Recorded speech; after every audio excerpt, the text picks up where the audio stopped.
اعوذ باللہ من الشیطان اللعین الرجیم بسم اللہ الرحمن الرحیم الحمد للہ رب العالمین الصلاۃ والسلام علی رسول الثقلین محبوب رب المشرقین المغربین جد الحسن والحسین ابو القاسم محمد اللہم صلی علی محمد وعلی اہل بیتہ طیبین الطاہرین المعصومین المظلومین بسم اللہ الرحمن الرحیم خالہ امام جعفر صادق علیہ السلام اللہم صلی اللہ محمد شیعتنا کنو لنا زینا. ایک صلوات پڑھ لیں بابا سے بلند اللہم صلی اللہ محمد عزاداران امام غدیر امام بارگاہ ہیوسٹن کی تیسری مجلس ہے اور اس سیریز کی میری آخری مجلس اشیاء اربعین ہے. کل سے مولانا محسن رضا صاحب آپ کو خطاب کریں گے انشاءاللہ اربعین تک. کتنی جلدی اربعین آ گیا، دیکھتے ہی دیکھتے ایام ازا گزر گئے. بڑا انتظار تھا محرم کا، اشیاء اول گزرا تو ابھی ایک اطمینان تھا کہ ابھی اربعین باقی ہے، اربعین بھی آ گئے. اب اسی طرح یہ ایام گزر جائیں گے. یہ نورانی دن تھے جو تیزی سے گزر رہے. میں نے مجلس کا آغاز بڑی مشہور حدیث سرکار کی، کتنا بھروسہ کیا امام نے، کتنے پیار سے کتنی محبت سے ہم کو کہا کہ میرے شیعو ہمارے لیے زینت بن جاؤ. مولا کا یہ پیغام تا ظہور امام ہم سب کے لیے ایک نقش کل حجر کی طرح ہے. امام کہہ رہا کہ تم ہمارے ہو جاؤ. ہمارے کہنے سے کچھ نہیں ہوتا، وہ کریں جو امام چاہتا ہے. امام نے ایک کھلا ہوا پیغام دیا کہ تم ہمارے لیے زینت بنو. اس لیے کہ امام کے سامنے وہ پورا پیریڈ تھا کہ 11ویں امام کے بعد غیبت آئے گی اور اتنا طویل عرصہ گزرے گا، اس کے بعد پھر میرا بیٹا آئے گا. اس پیریڈ میں تم ایسے رہو کہ تمہارے ذریعے لوگ ہم تک آئیں. یہ زمانہ، یہ ہائر اوکلٹیشن کا جو زمانہ ہے، یہ انتہائی سخت زمانہ ہے. اتنا کہ ایمان کب رخصت ہو جائے پتہ ہی نہیں چلے. میں بہت ذمہ داری سے ایک ایک جملہ بول رہا ہوں. کب رخصت ہو جائے معلوم ہی نہ ہو. اور اس کو ایزی مت لو کہ ایمان کیسے ہمارا رخصت ہوگا، ہم تو شروع سے شیعہ ہیں، اس سے کوئی فرق نہیں پڑتا، کوئی فرق نہیں پڑتا. کبھی بھی کسی وقت بھی لاکھ بار خدا نہ خواستہ ایمان رخصت ہو سکتا. اس لیے کہ شیطان اس زمانے میں کسی اور چیز کی چوری نہیں کرے گا، تمہارے ایمان کی چوری کرے گا کہ تمہارے پاس سے ایمان رخصت ہو جائے. یہ اللہ کے رسول کی حدیث ہے، سرکار کی حدیث ہے کہ آخری زمانے میں اس طرح رخصت ہوگا کہ جیسے تم نے رات میں سرما لگایا اور صبح سرما اڑ گیا، اب تمہیں پتہ بھی نہیں چلا. اسی طرح تمہارا ایمان رخصت ہوگا. اسلام میں کوئی چیز گرانٹیڈ نہیں ہے، آپ کو محنت کرنا ہے. اسی لیے ہمارے پاس کئی دعائیں ہیں. دعائے عدیلہ جو ہے طویل بھی ہے، شارٹ بھی ہے، تو وہ دعا آخری وقت پہ ایمان کا پروٹیکشن ہے. دعائے عدیلہ روز پڑھنا چاہیے. ہارڈلی 2-3 منٹ کی دعا ہے. ڈیوائن پل کے اوپر بھی ہے. شارٹ والی جو دعا ہے وہ دعا پڑھے. وہ ایمان کے پروٹیکشن کا نام ہے. آخری لمحات میں جب شیطان حملہ کرے گا تو دعائے عدیلہ تم کو بچا لے گی، اس لیے کہ تم مسلسل پڑھتے ہوئے آ رہے. اس میں کچھ نہیں ہے، صرف 13 معصومین کے نام ہے. یہ دعا ضرور پڑھو. رضیت باللہ رب، وہ والی دعا. تو ہم کو پتہ ہی نہیں کیسا وقت گزر جا رہا، کیسے دن گزر رہے، ٹائم گزر رہا، پتہ ہی نہیں چل رہا. دنیا تیزی سے جا رہی. تیزی سے جانے میں ایمان کو، اپنے ایمان کو بچا کے رکھو. دنیا کی محبت کو ہٹانا ہے. کل کا واقعہ آپ کے سامنے ہے.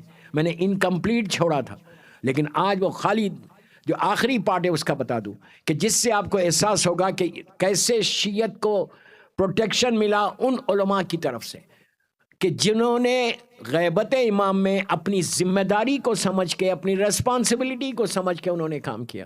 اور ایک چیز یاد رکھو، غدیر کی یہ تیسری اور میری اس سیریز کی آخری مجلس میں بول رہا، اگر تم کام کرو گے حسین ابن علی کے لیے تو تم ہمیشہ زندہ رہو گے. زندگی چاہتے ہو تو حسین کا ساتھ دو. زندگی چاہتے ہو تو کوئی کام کرو.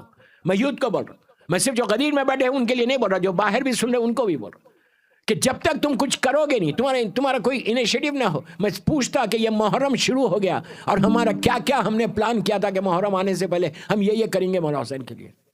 کوئی ذمہ داری نہیں ہے ہماری، یہ غیبت میں کوئی ہماری ذمہ داری نہیں ہے، 100% ہے. ایک بچے کی ذمہ داری بھی ہے، ایک لڑکی کی بھی ہے، ایک عورت کی بھی ہے، ایک مرد کی بھی ہے. نصرت امام یہ مت بولو کہ میری ایج ہو گئی، میں کیا کر سکتا، یا کوئی یہ بولے کہ ہم ٹو ینگ، ایسا نہیں ہے. مولا حسین نے اپنی مدد 90 ایئرز کے مسلم ابن اوسجہ سے بھی لی، 6 مہینے کے علی اصغر سے بھی لی. ایک میسیج ہے ہمارے لیے. بی بی سکینہ نے مدد نہیں کی، ابھی آپ نے مرثیے میں سنا کہ شام غریبہ سے لے کے شہادت تک آرام ہی نہیں ملا بچی کو، لیکن ایک وقت بھی سکینہ نے یہ نہیں کہا بابا کب تک. ظلم کرنے والے تھک گئے، صبر کرنے والے زندہ رہ گئے. صبر کرنے والوں نے کبھی کچھ نہیں کہا. تو یہ کام کرو، جب تک آپ کچھ کریں گے نہیں. دیکھیں اسلام میں یہ ہے ہی نہیں کہ میں اپنی زندگی گزاروں، بس اپنی life, me and my family. بہت اچھی بات ہے یہ، لیکن یہ عیسائیت اور یہودیت کا سلوگن ہے، ہمارا نہیں. آپ کو فکر کرنا ہے، آپ کو سوچنا ہے کہ ہم کو کیا کرنا ہے مولا حسین کے لیے. میں بار بار بول رہا، کل بھی بولا تھا، آج پھر بول رہا کہ محرم پریکٹس کا نام نہیں، محرم چینج کا نام ہے. محرم آنے سے پہلے ہم کو فکر ہونا، ہم پلان کرنا کہ مولا حسین ہمارے پاس آ رہے. کیا یہ عقیدہ نہیں ہے ہمارا؟ اگر عقیدہ نہیں ہے تو کوئی بات نہیں، لیکن عقیدہ تو ہے، یہ ہمارا بلیو ہے، یہ ہمارا فیتھ ہے کہ امام حسین آتے ہیں. اور وہ رونق بتاتی ہے کہ حسین ہمارے درمیان میں نہیں، وہ رونق بتاتی ہے. ہر عزا خانے، ہر گھر میں جا امام بارگاہ استاد ہوتے. تو جب آئے تو دو کچھ گفٹ، دو کچھ تحفہ. دو گے تو رہو گے، نہیں دو گے تو کچھ نہیں ہوگا. اندھیروں میں چلے جاؤ گے، اندھیروں میں. وہ سارے کے سارے مٹ گئے، اندھیروں میں چلے گئے جنہوں نے حسین کا ساتھ نہیں دیا، جنہوں نے حسین کے لیے کام کیا. آج وہ زندہ ہے، اور ایسے زندہ ہے کہ امام کہتا ہے بیبی انتا و امی تبتم. یہ امام کے جملے شہدائے کربلا کی زیارت میں. اور اس کے بعد کربلا کے بعد وہ تمام ہمارے وہ علماء، وہ پرسنالٹیز، وہ ہستیاں کہ جنہوں نے کام کیا حسین کے لیے اور شیعت کو پھیلا دیا. دوستو اتنی آسانی سے نہیں آئی کہ ہم ایئر کنڈیشن میں بیٹھ کے غدیر میں آرام کے ساتھ مجلس سن رہے، کوئی پوچھنے والا نہیں. جب آپ انٹر ہو رہے تھے کوئی روکا نہیں آپ کو کہ تم جا کے مجلس کرو گے تو تمہارے بچوں کو مار دیں گے. ایسے دور سے شیعت گزری ہے کہ قربانیوں کو دیا، سیکریفائس کا نام شیعت ہے، اور انہوں نے دیا تو آج وہ زندہ رہ گئے. ورنہ ہماری کیا ہستی ہے؟ ہم شکر ادا کریں کہ مولا حسین نے آپ کو چنا ہے. مولا کسی اور کو بھی چن سکتے تھے، کوئی اور بھی آ سکتا تھا. تو ہمیشہ یہ ایک مشن رہنا ہمارا، یہ فکر رہنا ہماری، یہ سوچ رہنا ہماری کہ ہم کو امام کے لیے کام کرنا ہے. اور جب آپ یہ کریں گے تو امام آپ کا ساتھ دیں گے. ہیئر اینڈ ہیئر آفٹر کوئی چیز کام آنے والی، غور سے سنو، ہیئر اینڈ ہیئر آفٹر کوئی چیز کام آنے والی ہے تو یہی عزاداری حسین ہے. ورنہ ہماری ساری عبادتیں ایک طرف، ذکر حسین ایک طرف. ہم سوچ بھی نہیں سکتے کہ اس کا اجر کیا ہے، اس کا ریوارڈ آپ کو کیا ملنے والا ہے، لیکن کام کرو گے تو ہوگا. اب آپ کو کل کی بات سے میں اپنے آپ کو ریلیٹ کرتا. ان کی شہادت ہو گئی، اس نے ان کو شہید کر دیا، اس ظالم حاکم نے شہید کر دیا. ہاتھ اور پیر کاٹے گئے، زبان کاٹی گئی، گاربیج میں باڈی کو پھینک دیا گیا، اور حکم دیا کہ کوئی قریب نہ جائے، کوئی دفن نہ کرے. ٹھیک ہے، اس کا آرڈر تھا، کچھ دنوں کے لیے نہیں آئے لیکن بعد میں دفن ہو گئے. یہ میں بات کر رہا 400 ایئرز پہلے. ان کا جملہ کیا تھا کہ میری شہادت ہندوستان میں شیعت کو مضبوط کرے گی. آج مضبوط کی. آج وہ ظالم حاکم کا پاس کوئی نہیں جاتا، نہ اس کی لحد پہ جاتا، نہ اس کو کوئی سلام کرتا. اس کے برعکس ان کی لحد پہ لاکھوں کی تعداد میں ہر مذہب و ملت کا آدمی جا کے سلام کرتا اور فیض حسینی کو لیتا. مولانا نے نام باقی رکھا 400 سال تک، آج نام باقی ہے، اور اب تا ظہور ایمان نام باقی رہے گا. یہ ایک نہیں ہے، 1000 ہے ہمارے پاس. میری مجبوری کہ میری مجلس آج ختم ہو رہی، پوری لسٹ ہے. یہ 88 ہستیاں، پرسنالٹیز ہیں، یہ علماء ہیں کہ جنہوں نے فانوس بن کر چراغ محمدی کو ظاہری طور پہ بچا لیا. میں کیا کیا بول رہا، آپ خاموش سن رہا.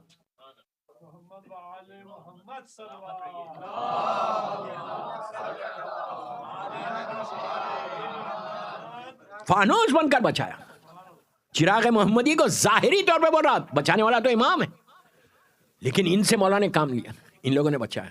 ہر دور میں، ہر سنچری میں ان لوگوں کو کہا گیا مجدد. مجدد یعنی شیعت کو نئی زندگی دی. ہر صدی میں ایک پیدا ہوا.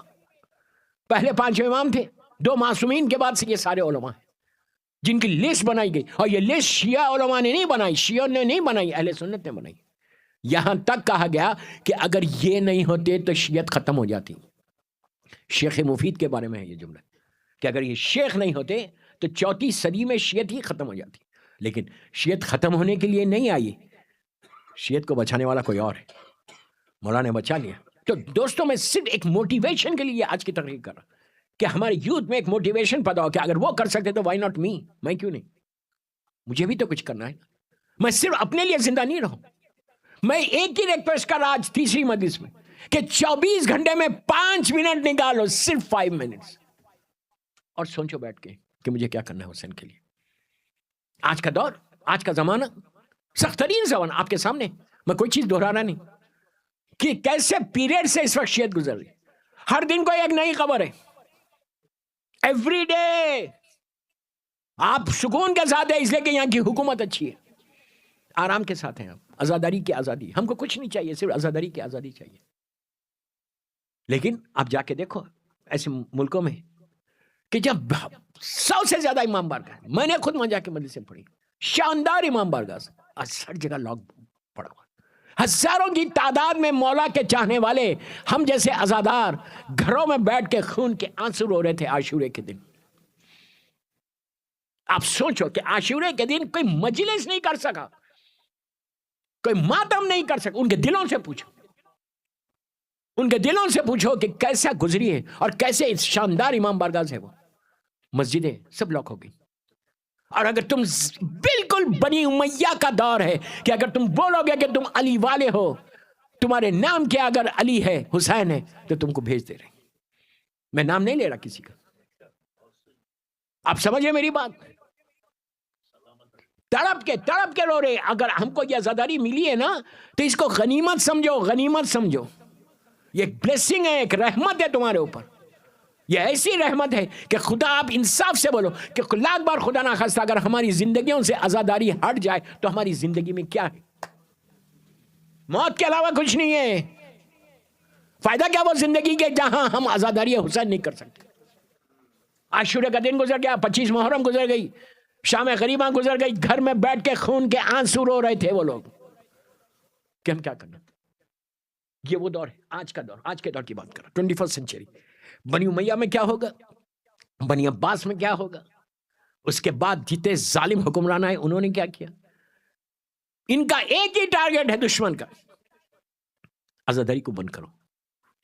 جبکہ میں ہمیشہ ایک بات کہتا ہوں، اب میں نے وہاں اس شہر میں بھی بولا یہ بات کہ شیعہ کبھی کسی کے اوپر ظلم نہیں کرتا، ہم کچھ نہیں کرتے، ہم کو ایک ہی چیز چاہیے، آزاداری حسین، اس کے علاوہ کچھ نہیں چاہیے۔ جب اتنا بڑی چیز ہم کو ملی، اب آپ تو بالکل ریلیکس ہیں یہاں پہ، ماشاءاللہ ماشاءاللہ، ہمیشہ اسی رہو، ہمیشہ اسی رہو۔ اتنی آہستہ کیوں بول رہے ہیں؟ آمین بولتے ہوئے بھی ڈر لگ رہا۔ آپ سوچو اگر آپ کو یہاں پہ آزاداری ملی ہے نا، اس کو غنیمت سمجھو، کبھی مجلس چھوڑو مت، کوئی بھی مولانا کیوں، دن میں ایام اعظام میں ایک مجلس تو کرنا کیسا بھی، یہ نہیں کہ ہم بزی ہوں، یہاں جانا ہے وہاں جانا ہے، 40 ہو گیا اب کیا ہے، نہیں، یہ نہیں کرنا۔ یہی مجلس تمہاری بخشش کا سہارا ہے۔ میری ساری عبادتیں ایک طرف، ذکر حسین ایک طرف۔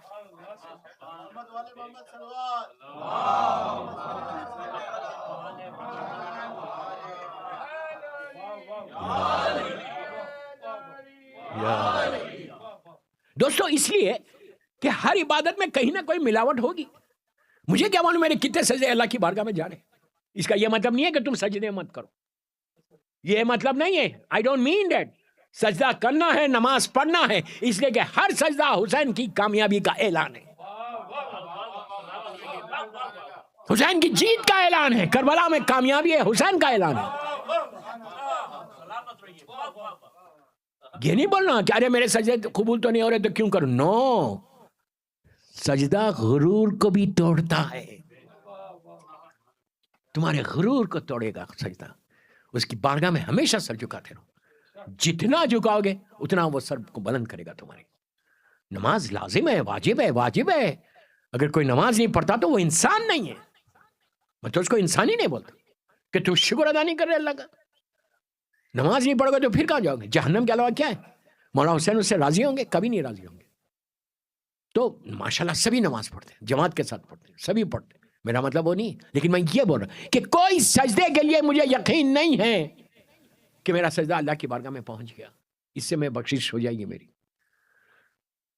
لیکن ایک چیز ہے مولا حسین کا ذکر، عزاداری حسین، جس کی وجہ سے آج دنیا میں اسلام باقی ہے.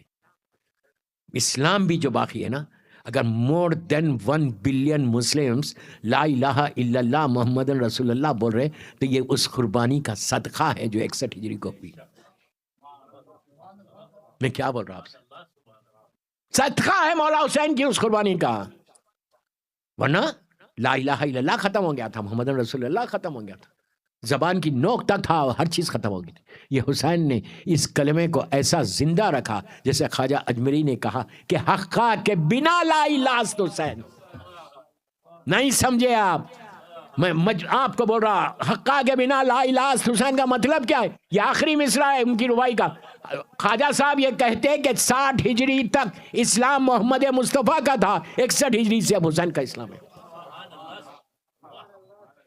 بنا لا الہ الا اللہ حسین ہے. اور خواجہ بھی زندہ ہے اس ربائی سے.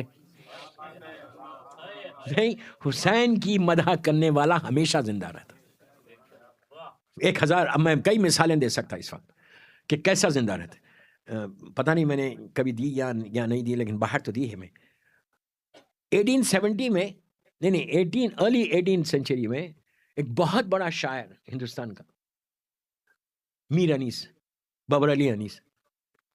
آپ نے کون ایسا شیعہ ہے جو انیس کو نہیں جانتا؟ اس لیے کہ ان کے مرثیے، ان کے اوپر ایک جو نظر کرم تھی مولا کی، ایسا لگتا تھا کہ جیسے واقعہ سامنے ہوا اور وہ لکھ رہے، جبکہ انہوں نے کربلا کی زیارت ہی نہیں کی تھی، اپنی زندگی میں نہیں کی تھی. اپنی لائف میں میر انیس نے زندگی کربلا مولا کی زیارت نہیں ہوئی. اب تو کربلا میں حسین کے دامن میں ہوں گے. اور مرزا دبیر نے کی تھی. دونوں کا پیریڈ بالکل سیم ہے، انیس اور دبیر کا. بات یاد آئی تو میں بتا رہا. انیس اور دبیر سیم پیریڈ کے، 18 سینچری. 1871 میں تو آئی تھنک ان کی ڈیتھ ہوئی. 1802 یا 1803 میں آپ کی دونوں کی ولادت ہے. دبیر دہلی میں پیدا ہوئے، انیس فیض آباد میں پیدا ہوئے. فیض آباد میں رہتے تھے اور ایودھیا جہاں وہاں پہ تھے. بعد میں یہ 12 سال کے بعد یہ موو ہو گئے تھے لکھنؤ. اور لکھنؤ میں ایک راجا کی منڈی ایک ایریا تھا اس زمانے میں، 200 سال پرانا، یہاں یہ رہتے تھے. اور مرزا دبیر دہلی سے لکھنؤ آ گئے تھے. دونوں ایک ہی ساتھ. اپنے زمانے کے ایک عجیب شاعر کہ ایسا عروج کسی کو نہیں ملا جو بلندیوں پہ لے. میں صرف آپ کو بتا رہا کہ مولا حسین کی خدمت کرو گے تو حسین کیسا عروج دیں گے، کیسا عروج ملے گا. دوستو ہر چیز دنیا ہیچ ہے، کچھ نہیں ہے، اس میں کچھ نہیں ہے، ببل کی طرح ہے دنیا. مولا کہتے ہیں کہ دنیا کو ایڈریس کرتے ہوئے کہتے ہیں، میرا مولا کا جملہ، عابد برہمی کا جملہ نہیں. مولا کہتے ہیں کہ تیرا ذائقہ، تیرا ٹیسٹ اتنا کم ہے کہ زبان پہ ذائقہ رہ جاتا، زندگی ختم ہو جاتی. کیا بتا رہے مولا کہ لائف تمہاری اتنی ہے، ٹیسٹ کتنی دیر رہتا زبان کے اوپر، فیو سیکنڈز کا تمہاری پوری زندگی ہے. But if you do some thing تو تم ہمیشہ زندہ رہو گے. انیس کے بارے میں یہ ہے کہ 12 سال کا سن ہے. میں صرف اپنے یوتھ کو بول رہا، غور سے سنو. 12 ایئرز اولڈ بوائے فیض آباد میں اپنے والد کے ساتھ، اپنے بابا کے ساتھ بازار میں جا رہے تھے. یہ بہت پرانا شہر ہے فیض آباد، پہلے کیپٹل تھا لکھنؤ کا. تو جا رہے تھے، انیس بھی ہے، ان کے والد بھی ہے. اب میں بہت احتیاط سے بول رہا، کوٹھا تھا وہاں پہ، ایک کوٹھے پہ انیس کی غزل چل رہی تھی. انیس نے پہلے غزلیں لکھی تھی، غزلیں نے دنیا کے لیے غزل لکھی تھی. تو جب گزر رہے تھے تو اوپر سے غزل کی آواز آ رہی تھی. والد تو جانتے تھے، پلٹ کے کہا، بیٹا یہ غزل تمہاری ہے؟ تو کہا، ہاں بابا یہ میری غزل. اب کیسا ایڈوائز کرتا دیکھو باپ، یہ غزل تمہاری ہے؟ تو کہا یس یہ میری ہے. کہا بیٹا اگر تم غزل لکھو گے، دنیا کے لیے کرو گے، تو اس کا مقام یہ ہے. یہاں نہیں سمجھ رہے. سمجھے میں کیا بول رہا. اگر غزل لکھو گے تو یہ مقام ہے. تو پوچھا پھر کیا کروں, تو کہا مدح اہل بیت کرو. بیٹا بھی ایسا اطاعت گزار کے پلٹ کے یہ نہیں کہا بابا آپ کو کیا معلوم, آپ شاعر تھوڑی. باپ کی بات سننے کا نتیجہ دیکھو. اوبیڈینٹ ہونا لازم ہے.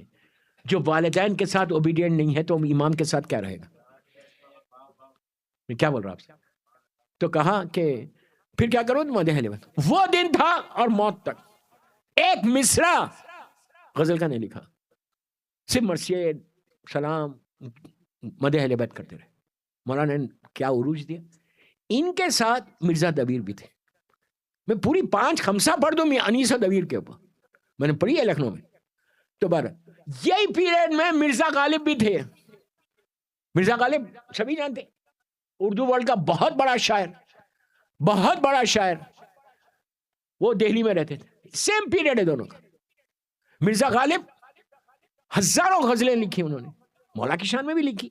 بہرحال وہ نہیں, دنیاوی شاعر تھا, ظاہری طور ادبی شاعر تھا, بہت بڑا آدمی تھا. اور انیس دبیر دنیاوی نہیں تھے, حسین کے تھے. سمجھ رہے. تو آج غالب زندہ نہیں ہے. کیسے زندہ ہے بھی تو ڈیتھ اینیورسری کے اوپر ایک فنکشن ہو جاتا دہلی میں جہاں ان کا مزار ہے. بس 24 گھنٹے غالب کا ذکر نہیں ہوتا دنیا میں. کیا بول رہا میں.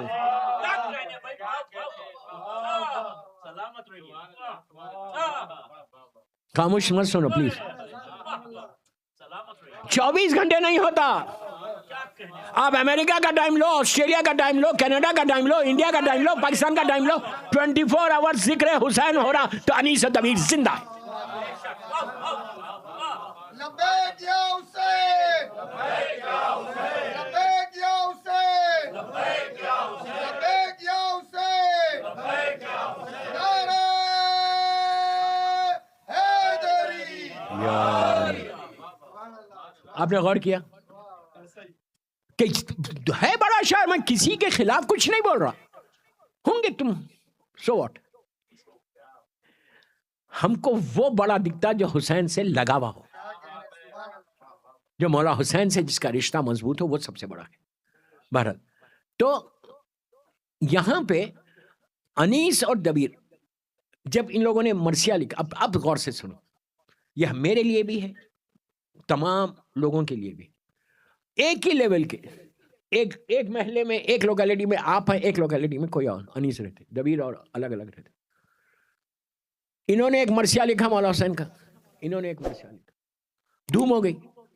اچھا, ہر دور میں حاسدین رہتے آ کے, ارے اس نے ایسا, انہوں نے ایسا کر دیا. گروپزم, یہ گروپزم کو چھوڑنا. ہم سب حسینی ہیں, ہم سب حسینی, یہ یاد رکھ. میں تو پوری دنیا میں یہی بولتا ہوں, یہ گروپس کو چھوڑو, گروپ کام آنے والا نہیں ہے, حسین کام آنے والے ہیں. تو ہر دور میں لوگ تھے اور ان کے پاس بھی آ کے, ان کے پاس بھی آ کے گفتگو کرتے. انیس کے بارے میں اور دبیر دونوں کے بارے میں یہ کہ کبھی انہوں نے ان لوگوں کو انکریج نہیں کیا جو آ کے ان کے سامنے تعریف کرتے تھے اور ان کی برائی کرتے تھے. بہت مشکل ہے, ہر آدمی چاہتا کہ میری تعریف ہو. کان جو ہے صرف تعریف سننے کے لیے ہیں. کیا بول رہا میں, ہم نہیں سننا چاہتے ہماری کوئی بھی چیز کو. اور آتے تھے اور یہ اس طرح. اور جب یہ مرثیہ لکھتے تھے, عجیب بات ہے ان کے بارے میں کہ رات میں تہجد کی نماز پڑھتے تھے, تہجد کی نماز پڑھ کے, فجر کی نماز پڑھ کے مرثیہ لکھنا شروع کر دیتے.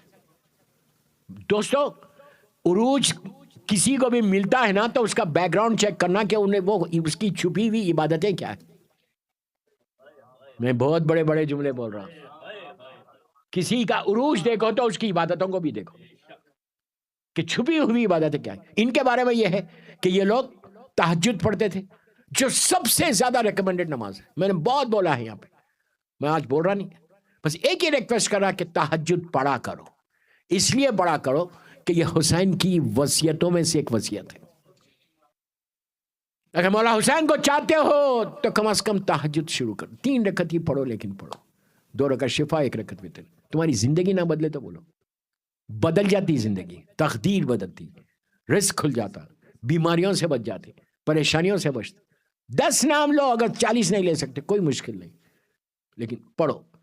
ان کے بارے میں، انیس اور دبیر کے بارے میں یہ کہ دونوں تہجد پڑھتے تھے اور فجر کے بعد مرثیہ لکھنا شروع. انیس کے بارے میں ایک عجیب بات یہ ہے کہ 4-5 لوگ بیٹھے، میری طرف دیکھو، لک ایٹ می، 4-5 لوگ بیٹھے ہوئے قلم اور پین لے کے بیٹھے ہوئے. ان کو مولا حسین کا مرثیہ مصرع دے رہے، مولا حسین کے مرثیے کا. ان کو جناب علی اکبر، ان کو جناب قاسم، مثال دے رہا میں.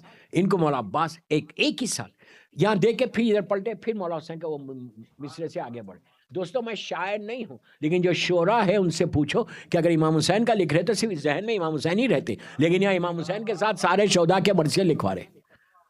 ایسے مرثیے کہ ایسے معلوم ہوتا تھا کہ جیسے کربلا سامنے، واقعہ سامنے ہو گیا اور انیس نے مرثیہ لکھ دیا، جبکہ زیارت ہی نہیں کی.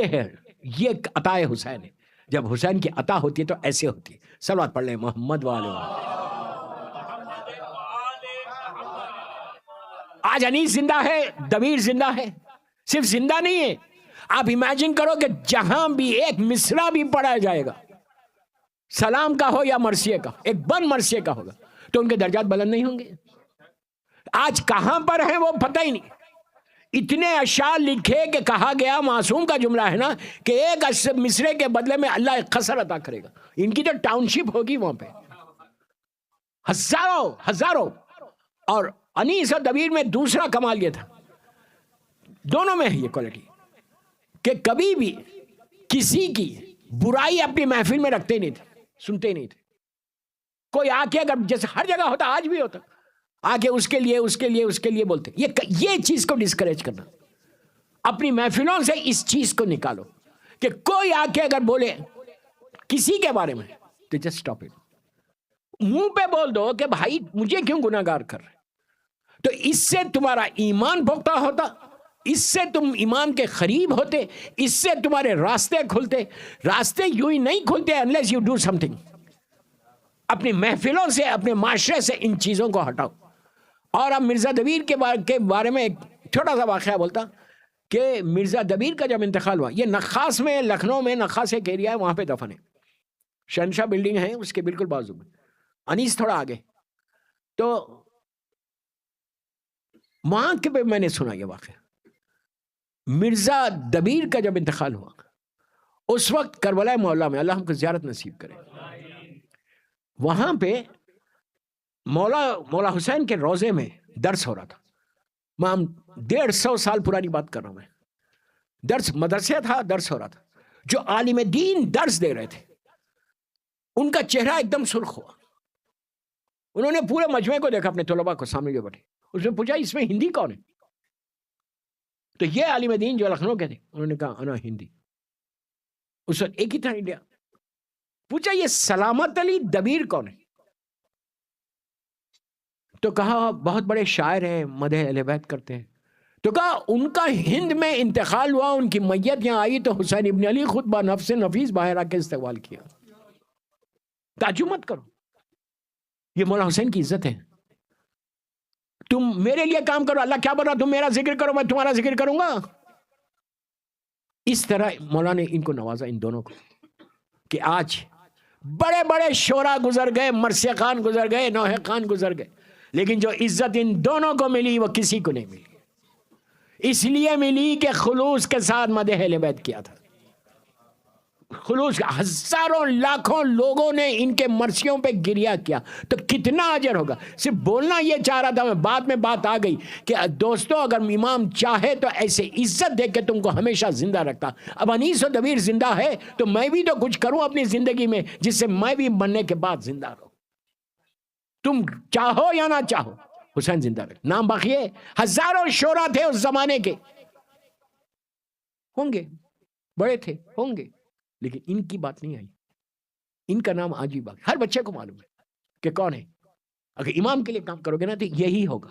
امام ایسا عزت دیتا ہے. عزت کا دینا اور لینا اللہ کا ہاتھ میں. اور مولا حسین اپنے ذاکر کو، اپنے نوحہ خان کو، اپنے مرثیہ خان کو، اپنے مدح خان کو کبھی نہیں چھوڑتا.